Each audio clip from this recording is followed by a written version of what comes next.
Salut mes madrilènes, salut mes merengues, salut mes galactiques. Bon, petite vidéo pas vraiment prévue, faite un petit peu à l'arrache comme ça, où j'aimerais revenir sur les matchs amicaux durant la tournée américaine et vous dire un peu ce que j'ai pu retenir, les satisfactions, les déceptions, mes attentes aussi pour ce début de saison.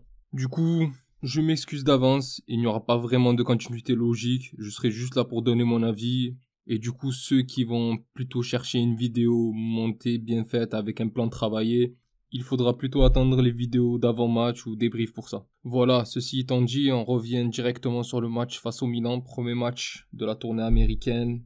Défaite 1-0, équipe largement remaniée, beaucoup de jeunes, pas grand-chose sur ce match. En vrai, c'est plus le premier match que les supporters voulaient voir, pour voir les débuts d'Hendrick avec le Real. Peut-être aussi Arda Güler, mais je pense que c'était plus pour le Brésilien.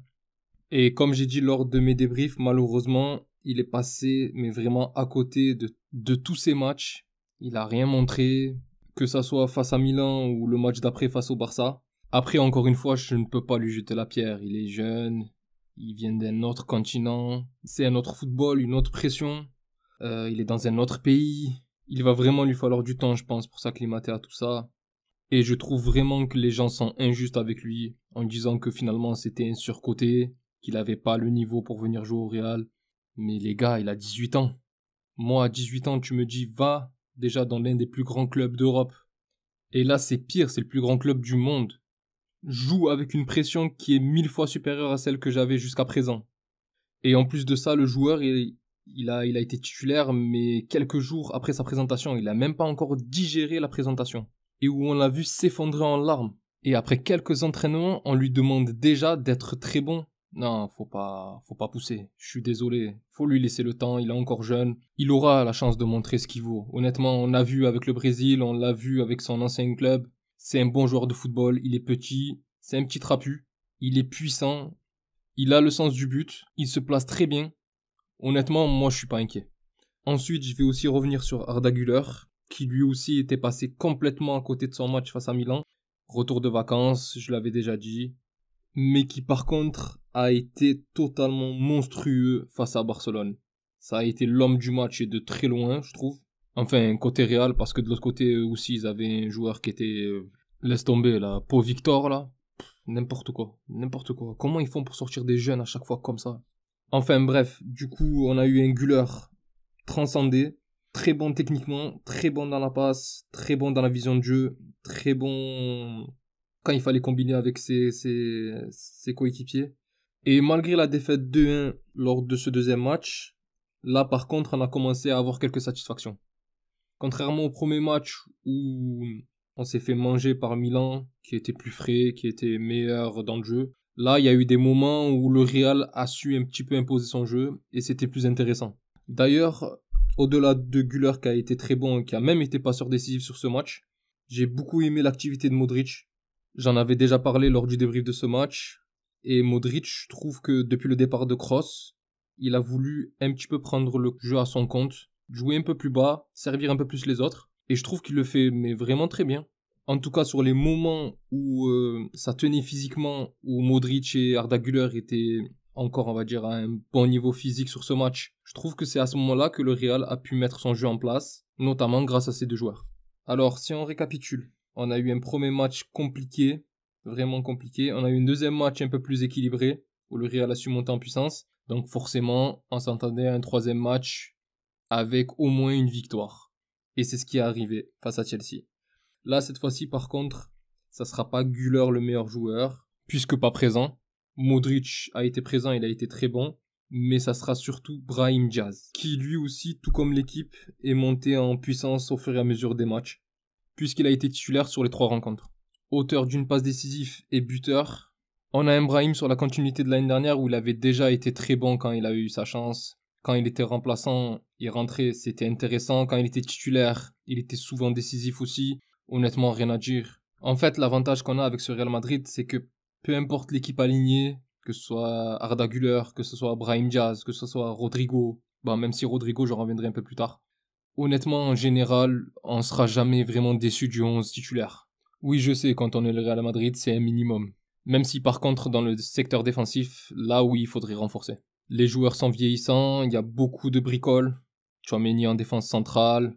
Vasquez qui de base n'est pas un arrière latéral droit qui est devenu latéral droit parce qu'on n'a personne derrière Carvajal. Et Fran Garcia que je trouve, lui par contre, pas au niveau du Real Madrid. Avec un petit peu les mêmes caractéristiques que Vasquez, c'est-à-dire beaucoup d'envie, il se donne à fond, il propose, il dédouble durant tout le match, mais pas rassurant défensivement, avec un placement plutôt approximatif, beaucoup de déchets techniques, bon, après un niveau technique limité aussi. D'ailleurs, je ne comprends pas pourquoi on ne récupère pas Miguel Gutiérrez, qui lui était déjà présent quand il y avait Zidane en coach, et qui avait été plutôt bon, je trouve que ça allait quand même. Et quand on voit sa saison avec Girona, bon d'accord, c'est pas un monstre défensif, mais ça va. Honnêtement, ça va. Et au niveau de la défense centrale, par contre, si on a un Alaba qui est blessé comme cette année, et que derrière Militao et Rudiger, c'est Tchouaméni, le défenseur, là honnêtement, ça fait vraiment peur. Alors oui, il y a le petit João Martinez, ou Juan Martinez, faudrait me dire comment on le dit dans les commentaires s'il vous plaît. Mais il a 16 ans, c'est un enfant encore. Certes, il a été intéressant dans ses entrées, mais il a encore besoin d'accumuler de l'expérience. Alors oui, il y a eu la piste avortée de Lenny Yoro qui était mais vraiment tout proche de venir au Real Madrid, qui voulait venir au Real Madrid. Et il y a aussi eu la rumeur d'un prêt de certains joueurs, dont Aymeric Laporte, que moi personnellement j'aurais pris.